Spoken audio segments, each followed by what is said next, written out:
오늘 함께 보실 말씀은 로마서 1장 18절에서 32절까지 말씀입니다. 로마서 1장 18절에서 32절까지 말씀, 저와 여러분 한 절씩 교독하도록 하겠습니다. 하나님의 진노가 불의로 진리를 막는 사람들의 모든 경건하지 않음과 불의에 대하여 하늘로부터 나타나나니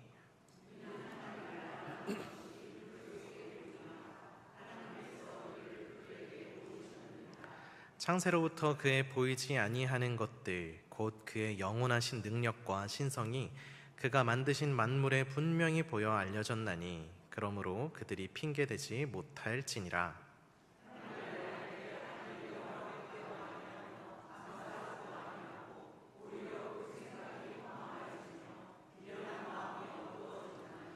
스스로 지혜 있다 하나 어리석게 되어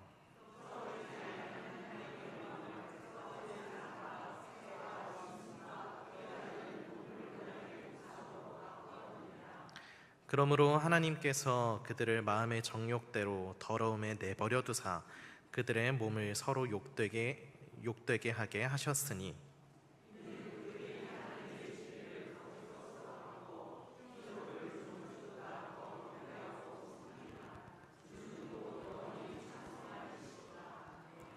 이 때문에 하나님께서 그들을 부끄러운 욕심에 내버려 두셨으니 곧 그들의 여자들도 순리대로 쓸 것을 바꾸어 영리로 쓰며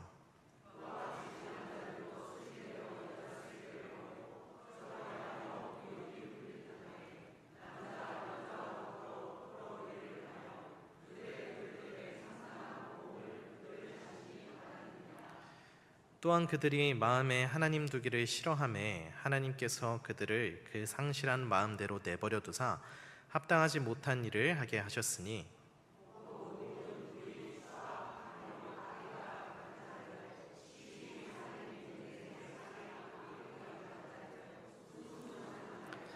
비방하는 자요, 하나님께서 미워하시는 자요, 능욕하는 자요, 교만한 자요, 자랑하는 자요, 악을 도모하는 자요, 부모를 거역하는 자요,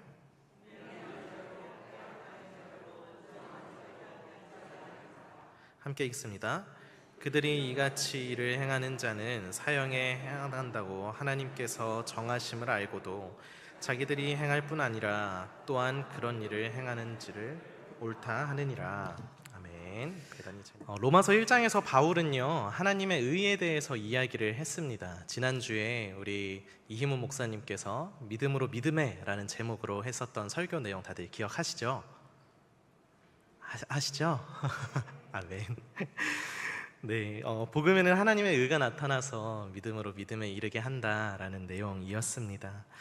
그런데 하나님의 의에 대해서 바울이 한참 이야기를 하다가요 오늘 갑자기 인간의 불의를 이야기하기 시작합니다. 하나님의 위대하심과 의로우심을 이야기하기에 앞서 사람의 죄악들과 사람의 추악함을 이야기합니다. 복음과 구원에 대해서 이야기를 하다가 말고 갑자기 인간의 죄와 하나님의 진노에 대한 이야기를 시작하고 있습니다. 되게 앞뒤가 조금 다른 상황이라 생각되었습니다. 처음 이 말씀을 이제 설교 본문으로 정하면서 이걸 어떻게 얘기해야 되지 하면서 참 어려움이 좀 있었는데요. 근데 이것이 로마서가 복음을 설명하는 방식인 것 같았습니다. 복음이 무엇인지 제대로 알기 위해서 하나님의 의가 무엇인지 분명히 알기 위해서는 먼저 내가 누구인지를 알아야 하기 때문에 인간의 불의함을 바울이 먼저 이야기하는 것 같습니다. 18절부터 하나님의 진노하셨음을 오늘 본문이 이야기합니다. 그 이유는 즉슨 19절, 20절 하나님께서 자신을 보이시고 드러내셨음에도 불구하고 21절 하나님을 영화롭게 하지도 않고 감사하지도 않았다라고 이야기를 하고 있죠. 하나님이 하나님이심을 알면서도 하나님을 인정하지 않는 것, 하나님보다 내가 더 중요하고 하나님의 뜻보다 내 뜻이 더 중요해지는 것, 그것에 지금 하나님께서 진노하셨다라고 표현을 하고 있습니다. 이 하나님의 진노하심이 이후에 로마서 2장과 3장 상반절에 이렇게 이어지면서 모든 사람이 죄 아래 있음까지 이어지고 설명하고 있습니다. 오늘은 그 시작점으로 인간이 그 죄악에 만연하게 죄악이 인간 가운데 만연하게 되어서 낳게 된 결과에 대해서 함께 알아보려고 하는데요. 특별히 오늘 설교 제목처럼 내버려 두시는 하나님의 모습들, 내버려 두시는 하나님의 모습들을 통해서 우리의 모습을 좀 점검해 봤으면 좋겠습니다. 오늘 말씀에서 내버려 두다라는 단어가 3번 반복되는데요. 이 3번의 내버려 두심의 모습을 통해서 우리의 모습은 어떠한지 함께 점검해 보는 귀한 은혜의 시간이 되기를 축복합니다. 우선 첫 번째입니다. 함께 따라해 봤으면 좋겠는데요. 변질된 예배를 내버려 두십니다. 함께 따라하겠습니다. 시작. 예배가 변질됐다라는 게 참 뭔가 듣기에는 좀 거북할 수가 있는데요. 이게 어떤 내용이냐면요. 첫 번째 내버려 두심은 24절에서 나옵니다. 하나님께서 그들의 마음의 정욕대로 더러움에 내버려 두셨다라는 말씀인데요. 하나님의 마음이 사람들의 마음이 정욕에 물들어져 있도록 그저 내버려 두셨다라는 것이죠. 이 정욕에 물들어져 있는 상태가 어떤 상태냐? 23절. 사람들이 하나님의 영광을 썩어질 사람들과 새와 짐승들과 기어다니는 동물의 모양대로 우상을 만들었다라고 이야기합니다. 영원하신 하나님께 돌아가야 할 영광이 썩어질 사람들과 새와 짐승, 기어다니는 동물의 모양대로 우상들에게 그 영광이 향하고 있다라고 말씀하신 것이죠. 이 말은 즉 하나님께 향해야 할 영광을 가로채서 자신의 이익과 만족을 위해 사용해버리는 것, 정욕된 모습을 행해버리는 것입니다. 이 정욕된 모습을 통해서 인간이 지은 것은요, 바로 예배의 방향을 바꿔버리는 죄를 범한 것입니다. 때문에 예배가 변질되기 시작합니다. 하나님을 예배해야 하는 사람이 하나님 대신 다른 것을 예배하기 시작합니다. 하나님을 향하여 영광을 올려드려야 하는 인간이 하나님이 아닌 다른 것을 영광 올려드리고 찬양하고 예배하는 모습이 생겨지게 되는 것이죠. 예배의 방향이 틀리게 되는 것입니다. 하나님은 그런 인간의 모습을 그저 그 정욕 가운데 내버려 두셨습니다. 열왕기상 11장에 보면요, 솔로몬도 이와 같은 모습을 보여주고 있습니다. 우리 열왕기상 11장 1절에서 2절 말씀 함께 보겠습니다. 1절에서 2절입니다. 시작. 솔로몬 왕이 바로의 딸 이외에 이방 많은 여인을 사랑하였으니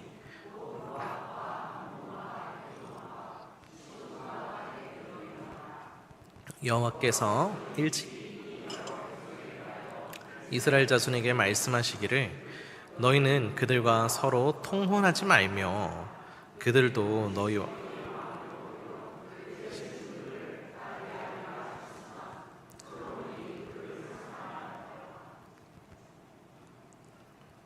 아멘. 네.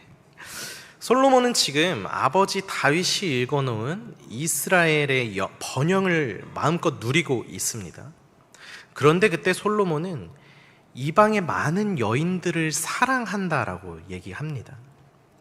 이방 여인을 사랑하는 마음을 통해서 그의 마음에 어떤 마음까지 들어가게 되냐면요, 이방 신들을 섬기게 되는 마음까지 들어서게 됩니다. 정욕된 모습을 품게 되며 솔로몬이 다른 신을 따르고 다른 신을 섬기는 모습이 시작됩니다.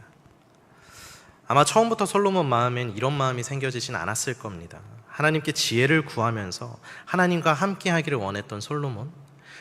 하지만 그 솔로몬이 나라가 점점 부해지고 강성해지자 점점 다른 마음이 생기며 다른 것을 바라보고 다른 것의 시선이 뺏기기 시작합니다. 하나님을 먼저 사랑하면서 다른 것도 사랑하기 시작하고 하나님을 섬기면서 내가 원하는 것 또한 섬기기 시작했습니다. 스스로 지혜롭다고 하며 나는 하나님께 지혜를 입었다고 이야기를 하면서 하나님께만 향해야 하는 영광이 하나님이 아닌 다른 신들을 향하게 되고, 하나님께만 예배했었던 솔로몬은 이제 다른 우상신들 또한 예배하게 됩니다. 그렇게 결국 변질된 예배를 솔로몬이 하게 되었습니다. 사랑하는 우리 중앙의 성도 여러분, 여러분의 모습은 어떻습니까? 여러분은 지금 누구를 예배하고 누구에게 영광을 돌리고 계십니까? 돈입니까? 성공입니까? 사람들의 인정 혹은 내 자존심, 안정적인 어떠한 관계를 위해서 그것을 예배하고 그것에게 영광 올려드리고 있지는 않으십니까? 변질된 예배 속에 내버려져 있지는 않으십니까? 다른 것들을 예배하며 다른 것들에게 영광을 돌려버리는 채로 그 상태로 그저 내버려져 있지는 않으십니까? 정욕과 불의의 시작은 예배의 방향이 바뀌는 것에서부터 시작됩니다. 하나님을 바라보던 눈이 다른 것을 바라보기 시작할 때, 하나님께 감사하던 마음이 다른 것을 더욱 붙들기 시작할 때 우리 안에 정욕과 불의가 시작합니다. 그렇게 주님께서는 우리를 그 정욕 가운데, 더러운 정욕 가운데 가만히 내버려 두십니다. 두 번째 내버려 두심의 장면입니다. 함께 따라했으면 좋겠습니다. 삶의 질서를 한 번 더 해볼까요? 삶의 질서를 내버려 두십니다. 26절입니다. 이 때문에 하나님께서 그들을 부끄러운 욕심에 내버려 두셨으니, 첫 번째 내버려 두심이 예배의 문제였다면요, 두 번째 내버려 두심은 그 잘못된 예배가 인간의 욕망과 관계의 영역까지 흘러가는 모습입니다. 하나님과의 관계가 무너지면 그것이 하나님과 나 사이로서만 끝나는 것이 아니라 반드시 삶으로 그 모습이 드러나게 됩니다.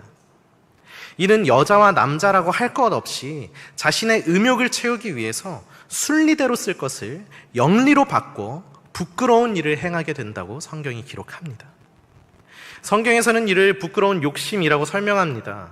내 삶의 주인이 더 이상 하나님이 아니라 내가 되어서 하나님의 질서를 따르는 삶이 아닌 내가 원하는 질서대로, 내가 원하는 삶대로 사는 삶의 방식을 이야기하는 것입니다. 하나님께서는 그 부끄러운 욕심 속에 우리를 내버려 두신다라고 이야기합니다. 다윗을 함께 생각해 봤으면 좋겠는데요, 다윗은 하나님의 마음에 합한 사람이었습니다. 그런 다윗에게도 이런 부끄러운 욕심이 찾아옵니다. 어느 날 다윗은 왕궁의 옥상에 서서 한 여인을 마주하게 됩니다. 그 여인은 바로 우리아의 아내인 밧세바이죠.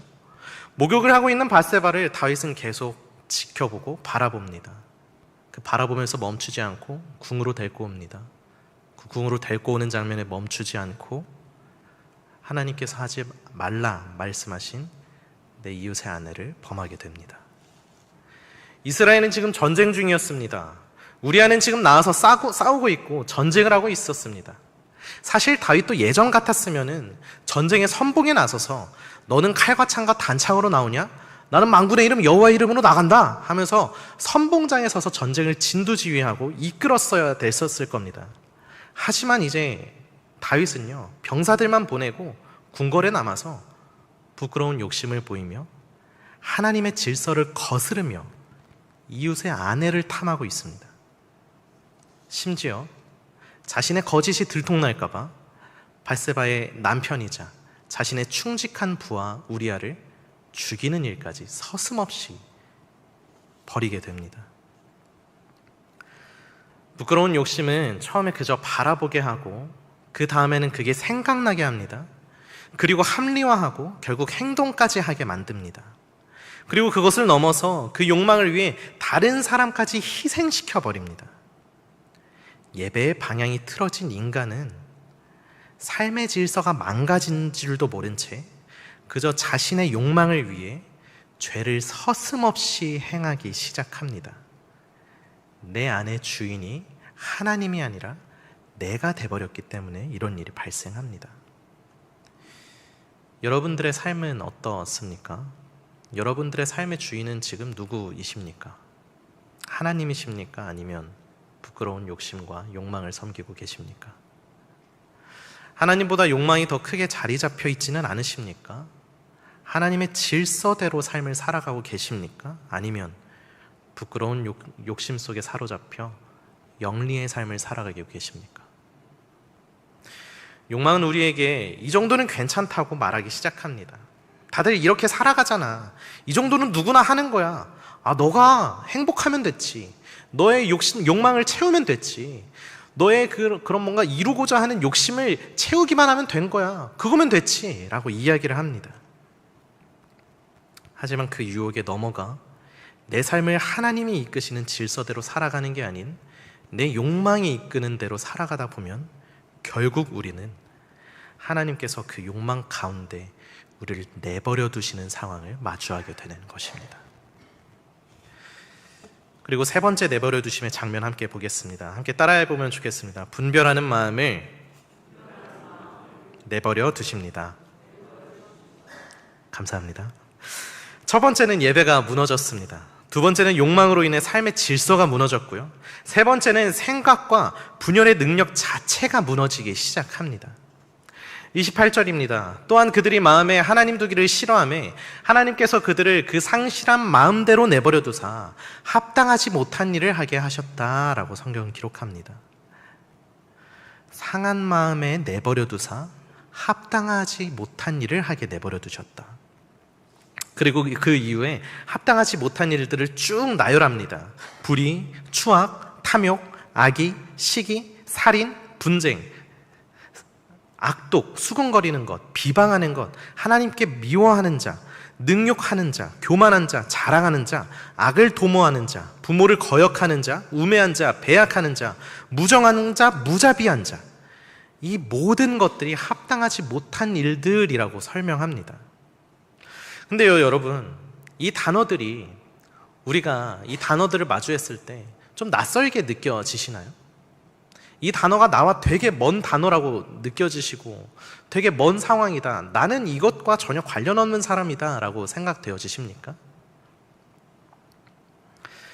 이 세상은요, 너무나도 그 합당하지 못한 상황들이 너무나도 많이 일어나고 있습니다. 지금 우리가 예배하고 있는 이 시점에서도, 그리고 오늘 하루를 시작하는 이 시점에서도 때로는 우리 마음속에서도 그렇게 합당하지 못한 일들이 하루에 수십 번씩 꾸물꾸물거리고 있습니다. 상실에 처한 이들은 그 마음에 이런 죄악들로, 합당하지 못한 일들로 그 마음을 채워나가기 시작합니다. 근데 더 무서운 것은요, 이것입니다. 32절에 이를 행하면 분명히 죽겠다, 죽음이다, 너는 사형이다 말씀하신 하나님의 말씀을 알면서도 그것을 행하고 있고 심지어 그것이 옳다라고 얘기하고 있는 모습이죠. 죄를 짓는 것에서 끝나는 게 아니라 이젠 죄를 죄라고도 부르지 못하는 지경에 이르게 되는 것입니다. 이스라엘의 초대 왕 사울을 함께 볼까요? 사무엘상 15장에서는 사울은 하나님의 말씀에 순종하지 않았다고 얘기를 합니다.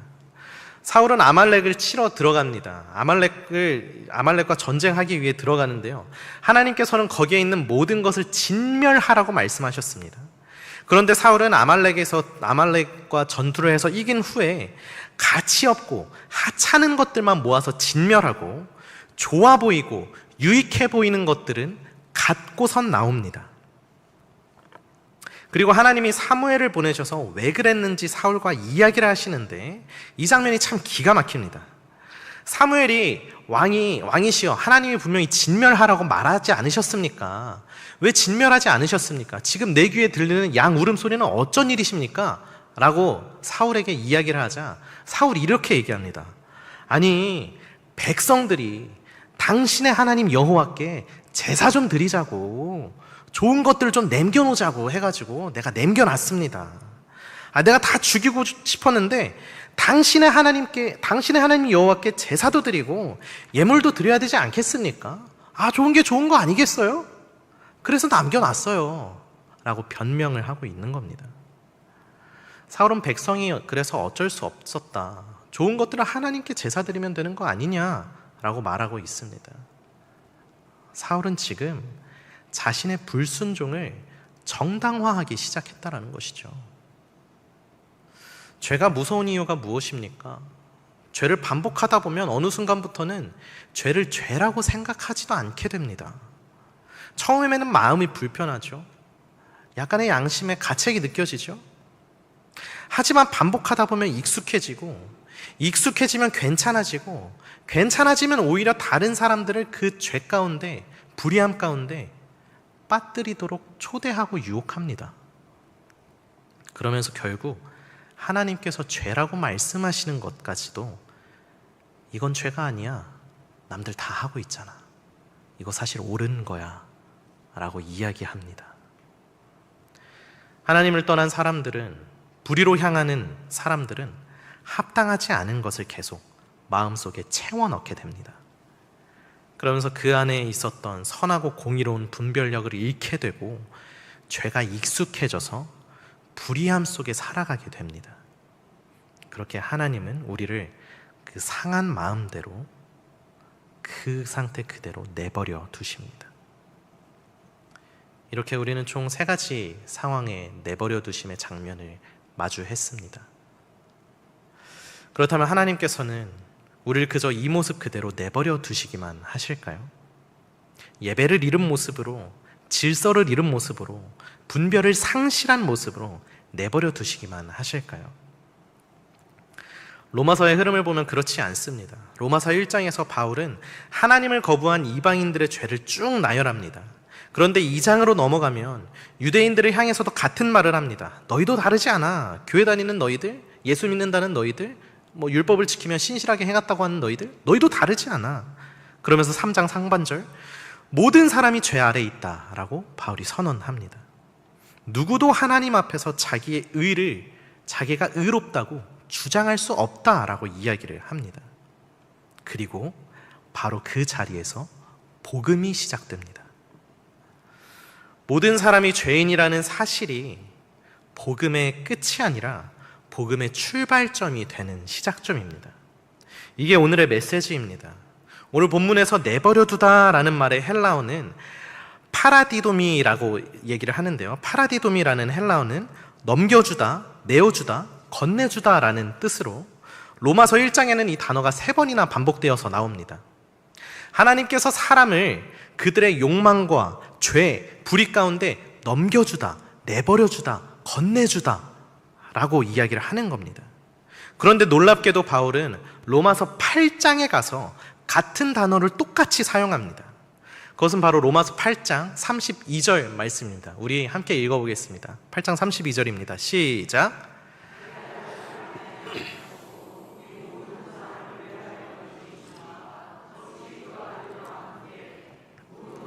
우리에게 주시지 아니하겠느냐. 자기 아들을 아끼지 아니하시고 우리 모든 사람을 위하여 내주시니가 어찌 그 아들과 함께 모든 것을 우리에게 주시지 아니하겠느냐. 이 내주신 것이 오늘 본문에서 3번 반복되는 동일한 단어, 파라디도미라는 단어입니다. 그런데 방향이 완전히 다르죠. 1장에서는 하나님께서 우리를 죄에 내어주셨습니다. 죄 가운데 내버려 두셨습니다. 그런데 8장에서는요, 하나님께서 자기 아들을 우리를 위해 내어주셨다라고 얘기합니다. 이것이 바로 복음입니다. 예배를 잃고 질서를 잃고 분별을 잃은 우리를 그 불의함 가운데 그저 내버려 두지 아니하시고 우리를 위하여 그 아들을 기꺼이 내어주셨습니다. 파라디도미 해주셨습니다.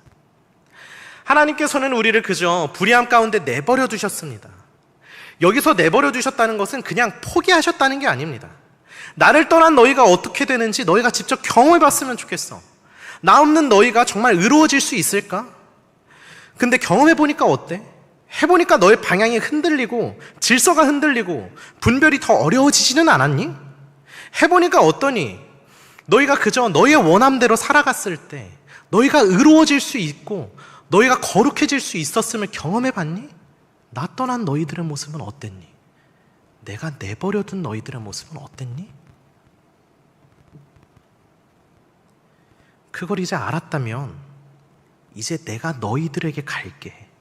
내가 가장 아끼고 사랑하는 내 아들을 너에게 건네줄게. 내어줄게. 내버려둘게. 파라디도미 할게. 그러니 그 끝자락에서 돌아와 불의의 모습을 벗어버리고 믿음으로 의롭게 만들어가는 나의 품 안에 거했으면 좋겠어. 나와 동행했으면 좋겠어. 오늘 주님께서는 이렇게 말씀하시는 것입니다. 사랑하는 우리 중앙의 성도 여러분들, 우리는 하나님을 떠났습니다. 하나님보다 다른 것들을 더 사랑했고 하나님보다 내 욕망을 더 붙들었습니다. 그 결과 하나님께서 우리를 죄 가운데 내버려 두셨습니다. 그런데 하나님께서는 그곳으로 끝내지 아니하시고 다시 돌아올 수 있는 길을 예비해 주셨습니다. 말씀을 정리합니다. 로마서 1장에 우리를 불의 가운데 내버려 두신만 보면요, 우리는 절망할 수밖에 없습니다. 하지만 로마서 8장에 우리를 위해 아들을 내어주심을 바라보며 함께 소망을 품으실 수 있기를 축복합니다. 혹시 지금 내 삶 속에서 하나님보다 더 사랑하는 것이 있으십니까? 예배의 방향이 무너지신 것이 있으십니까? 혹은 내 삶의 주인이 하나님이 아닌 내가 되어서 하나님의 질서를 무시하며 내 원대로 살아가고 계시지는 않으십니까? 그 불의의 모습들이 계속되어서 분별력을 상실한 채 살아가고 계시지는 않으십니까? 우리의 예배가 다시 주님께 향하기를 소망합니다. 우리의 삶 속에서 주님의 질서가 세워지기를 소망합니다. 우리의 모습이 죄를 분명히 분별할 수 있는 모습이 되기를 소망합니다. 우리를 위해 자신의 아들을 내어주신 죄인들을 위하여서 기꺼이 십자가를 지라고 기꺼이 피를 흘리며 그 저주의 상징 십자가에서 찢기며 목숨을 내걸으라고 내버려 두신 하나님의 은혜를 기억하시길 축복합니다.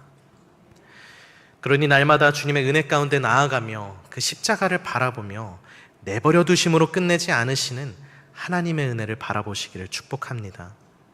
우리를 죄에서 죄에게 내어주셨던 하나님께서 이제 우리를 구원하시기 위해 자기 아들을 내어주심을 기억하시고 그 은혜를 붙드시고 다시 하나님을 예배하는 자리로, 다시 하나님께 영광 올려드리며 하나님께 감사하는 그 기쁨의 자리로 돌아오시는 저와 여러분들 다 되시기를 주님의 이름으로 간절히 축복합니다.